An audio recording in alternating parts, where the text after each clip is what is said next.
What is going on YouTube? It is your boy MrBaboon back with a reaction video. This time we are reacting to Timeline 1981. So we're going to react to what happened in the year 1981. All that good stuff. Just got done doing the reacting to Timeline 1980. That was a pretty good video. I'm going to have that out here soon for you guys. And then this one should be out not long after probably. So if you guys are excited or you guys want to check this out for yourself, check the description. I got the video and the channel link down below in the description if you guys want to check it out for you guys yourself. You guys can. So with that being said, let's go ahead and like the video. Full screen. 1981. Get right Early into the it. decade, and things were moving fast. Okay, units, travel plans. I need to be in New York on Monday, LA on Tuesday, New York on Wednesday, LA on Thursday, New York on Friday. Got it? Got it. Well, maybe not that fast. Just a year into the budding 80s, 1981 would see a slew of new heroes. So I'm sure to get most of the vitamins I need. Iconic catchphrases. Pardon me, would you have any Grey Poupon? And some of our most important cultural discoveries. What'd you say this was again? Today, we're chronicling 1981 from January to December and talking about the news, culture, sports, and entertainment, and all that was weird in the year. This is Timeline. Yes, Timeline 1981. Today, it's all 1981. But before we get going, be sure to subscribe to the Weird History channel and let us know in the comments Make below sure you your guys do favorite check out the 80s channel. memory. Link Now, in the are you description. ready to get on to 81? What's happening? This is 1981. On January 12th, Dynasty premiered, and America was introduced to the Carringtons, a filthy rich family from Denver, Colorado. Good evening, Mrs. Carrington. And how has your day been? Dynasty was created to counter another show about filthy rich people, with the wildly successful Dallas on CBS. Flash forward to December 4th. CBS would counter ABC's Counter with Lorenzo Lamas and the show Falcon Crest, a show about filthy rich people, but this time they're in Napa Valley. Chase is of the opinion that vineyard is his to keep. You know you ought to let me handle this. On January 16th, while claiming he was walking out of a Detroit bar, ex-heavyweight champion Leon Spinks was jumped and cold-cocked by robbers. Police Spinks reported his assailants left him naked. When Leon regained his senses, he found out the muggers had stolen not only $45,000 of jewelry, but also his gold teeth. We're not sure if they got the fillings as well. Sticking with boxing, 3 days later on January 19th, the greatest of all time might apply to Muhammad Ali's non-boxing life, when on January 19th, the ex-heavyweight champ literally talked a man off the ledge.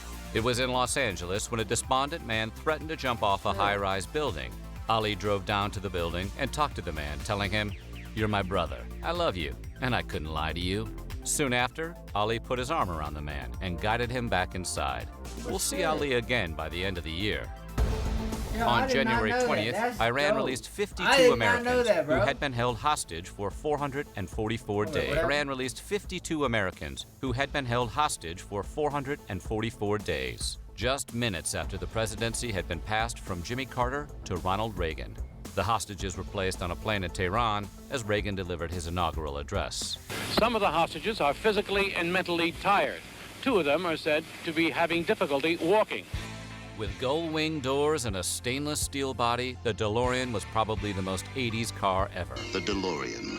Gull-wing doors rise effortlessly, beckoning you inside. The car would be forever etched in our pop culture hearts when Dr. Emmett Brown transformed the DeLorean into a time machine when Back to the Future premiered on July 3rd, 1985. 88 miles per hour! Like, I kind of have a memory, and like my memory is shitty, but like I don't remember the day all that good, but I kind of remember it like it was a snow day. School got canceled because of all the snow that we got, and I think Back to the Future was playing. I do, if I'm remembering correctly.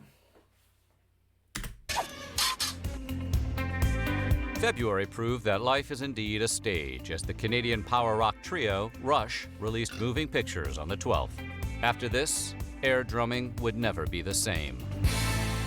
As the SNL cast took the main stage for their goodnights on February 21st, Charlene Drops Tilton F-bomb. asked Charlie Rocket how he felt being shot. It was a callback to an earlier Dallas skit during the show, where Rocket played the recently assassinated J.R. Ewing.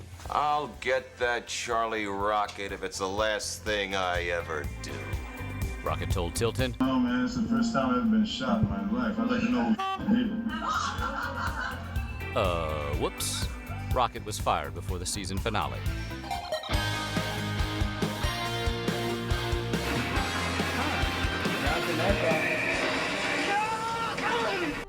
On March 30th, in an attempt to impress actress Jodie Foster, John F. Hinckley attempted to assassinate Ronald Reagan.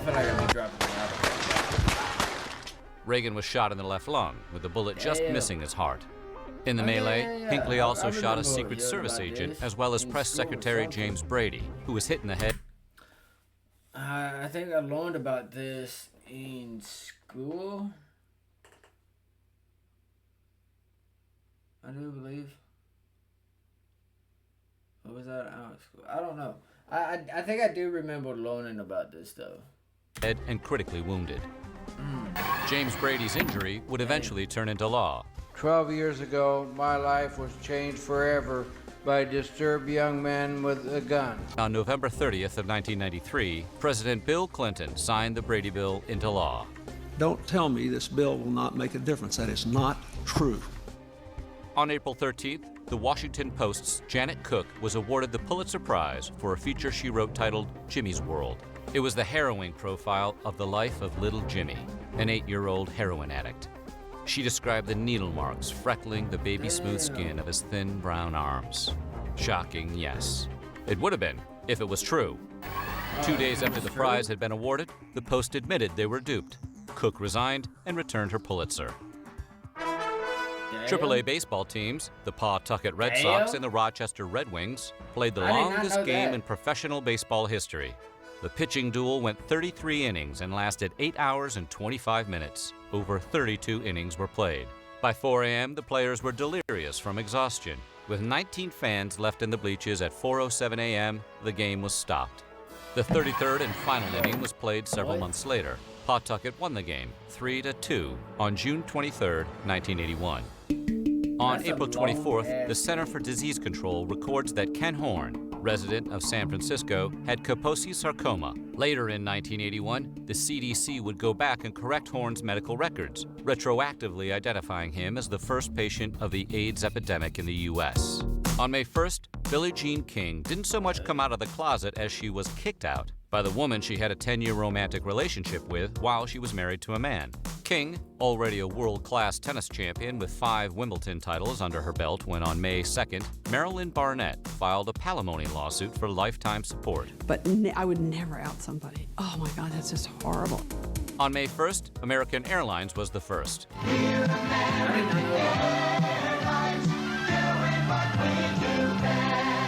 When they launched American Airlines Advantage, the first frequent flyer loyalty program.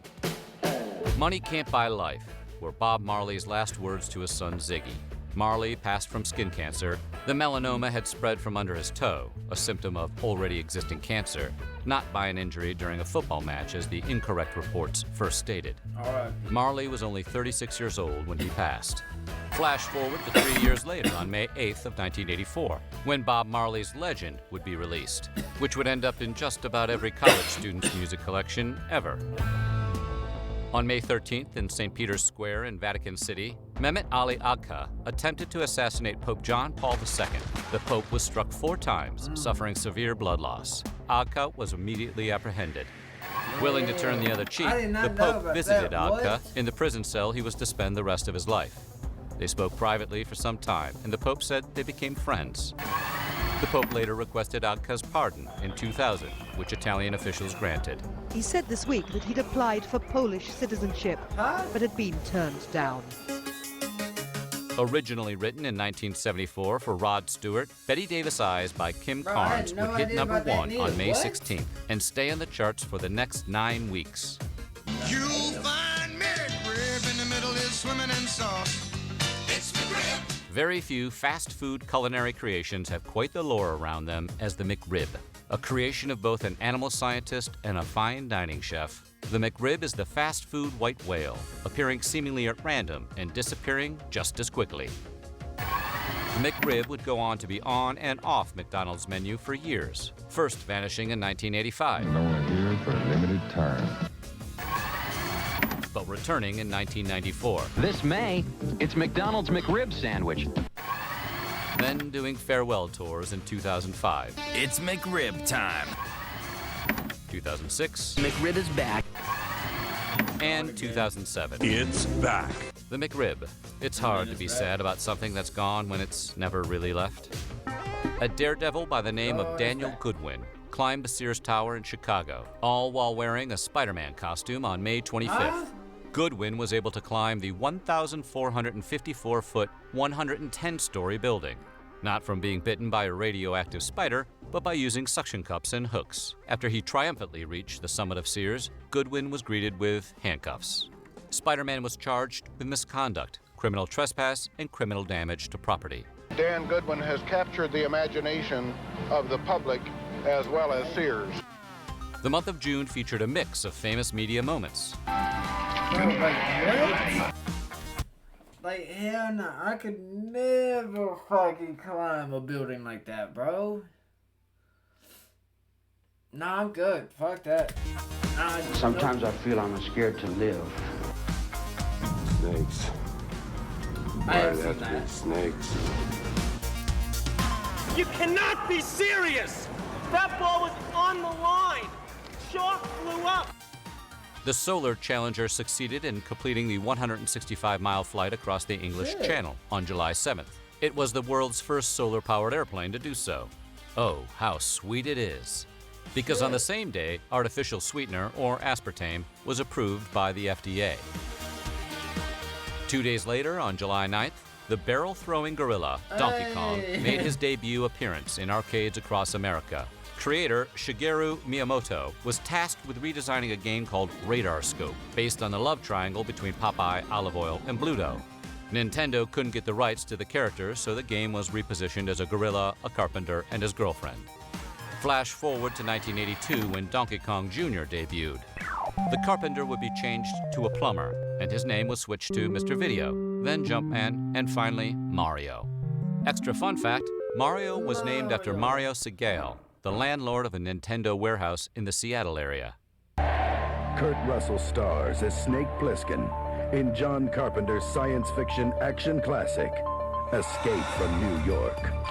I think I have seen that. On July 17th, 1981, two walkways collapsed at the Hyatt Regency Hotel in Kansas City, Missouri, one directly above the other. They crashed onto an event with approximately 1,000 guests, which was being held in the hotel's lobby, killing 114 people and injuring 216 others. The OG royal wedding on July 29th was between Lady Diana Spencer and Prince Charles, which was watched by a global TV audience estimated around 750 million people. This storybook franchise would last until August 28th, when Di and Charles's divorce settlement was finalized. Tragedy would strike almost a year to the day later when Di perished in an automobile accident in Paris in late August of 1997. The Mercedes 600 carrying the princess, her Egyptian companion Dodi El-Fayed, emerged from the tunnel a complete crumpled wreck. If any network defined the 80s, it was MTV. This is it. Welcome to MTV Music Television. On August 1st, they began their run. Back when they actually featured music videos, the network debuted the appropriately titled video, Video Killed the Radio Star. Brooke Shields. Martin Hewitt. Endless Love. On August 3rd, 1981, the Air Traffic Controllers Union declared a strike. Reagan declared their strike a peril to national safety and ordered them back to work. If they do not report for work within 48 hours, they have forfeited their jobs and will be terminated. Only 1,300 of the nearly 13,000 controllers returned. How did Reagan respond? 2 days later, on August 5th, Reagan fired the 11,345 striking air traffic controllers who had ignored the order and banned them from federal service for life. The great communicator indeed. Staying with Reagan, one day later on August 4th, 1981, Oliver North was assigned to the White House's National Security Council, where he served as a lobbyist, focusing his efforts on Central America. We may hear back from Oliver in the coming years. Foreshadowing. The IBM personal computer, commonly known as the IBM PC, was introduced on August 12, 1981. IBM made its personal computer to help a person be more productive. If your family owned one in the 80s, you were considered a neighborhood legend. You know, who knows? It may be the world's biggest backyard fence to talk over before long. The first woman to the highest court in the United States, Sandra Day O'Connor was nominated to the Supreme Court by President Reagan on August 19th. The only significant opposition has come from abortion opponents. The subject of abortion is a valid one, in my view, for legislative action, subject to any constitutional restraints or limitations. Hanna-Barbera, who shaped America's animated lives with Yogi Bear, the Jetsons, and Hong Kong Phooey, struck blue gold with the introduction of Papa Smurf, Brainy, the Jetsons, and Hong Kong Phooey. I have seen all these. Bro, I forgot about Hong Kong Phooey, bro. I forgot about that. Nah, I forgot about that. That's absolutely crazy. Hang on. Wait, no. I forgot about... Like, bro, that's absolutely crazy. That's amazing, bro. I haven't thought about that cartoon. Struck blue gold with the introduction of Papa Smurf, Brainy, and Smurfette on September 12, 1981. La la la la la la la la la la. Now try to get that out of your head. I'll get you. I'll get all of you if it's the last thing I ever do. Switching channels, 2 days later on September 14th. What you are witnessing is real. The People's Court. The Honorable Judge Joseph Wapner. If you had the dog on a leash. Rusty, his faithful bailiff. I've seen it out of bull in court. And mild-mannered announcer Doug Llewellyn. Don't resort to taking the law into your own hands. With a debut lineup for the long-running People's Court.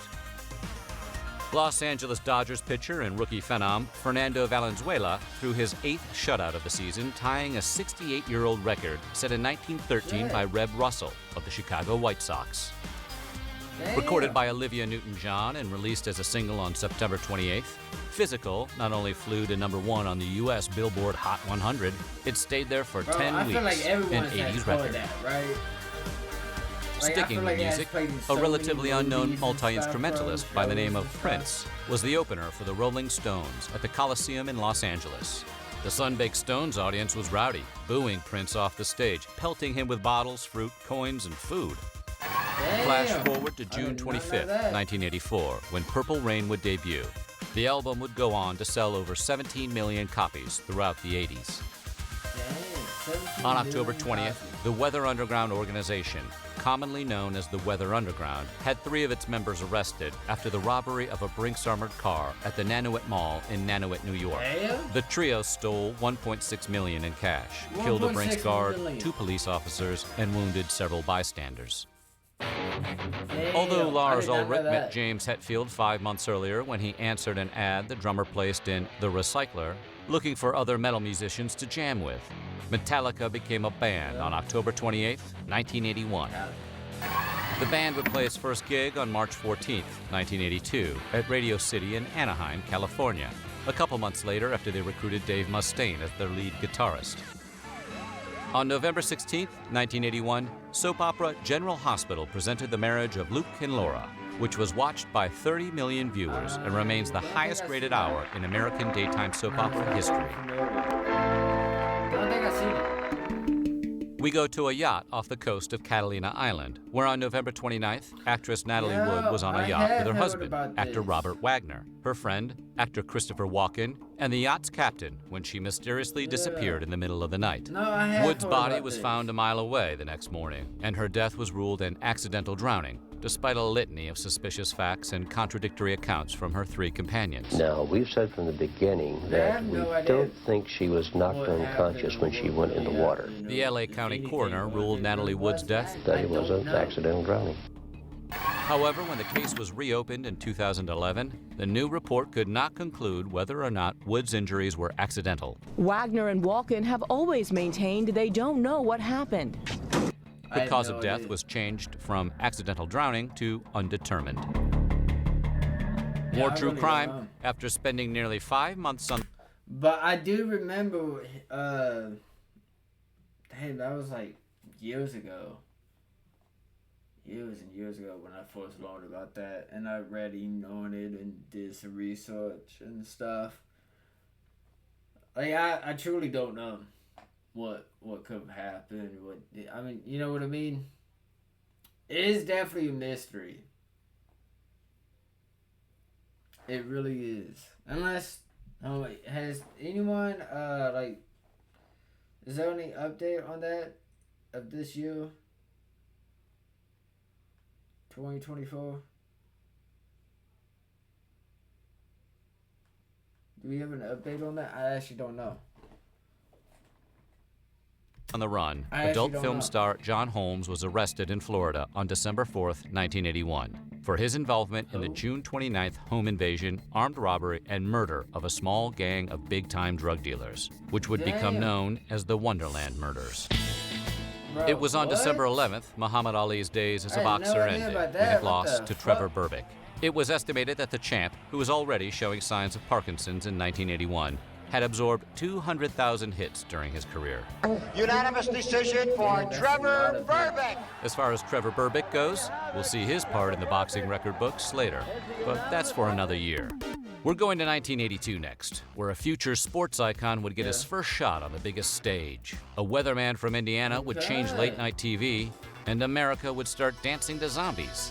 Until then, this has been Weird History's Timeline. Got a deal, good. I'm putting you down to deal with Dick. Dick, what's the deal with the deal? Are we dealing? We're dealing. David's a deal with Don Dr. Dick. So what do you think? What was your favorite memory of 1981?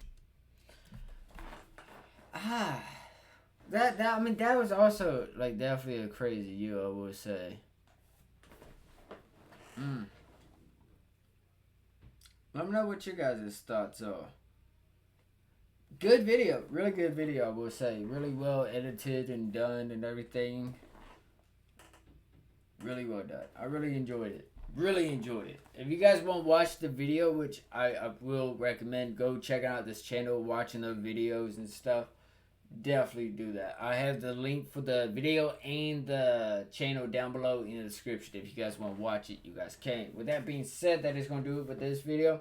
Hopefully you guys did enjoy. I'll see you guys in the next one. You guys stay safe. Positivity is key. Motivation is key. Happiness is key. I will see you guys in the next video. You guys stay safe. Watch out for each other. I'll see you guys in the next one.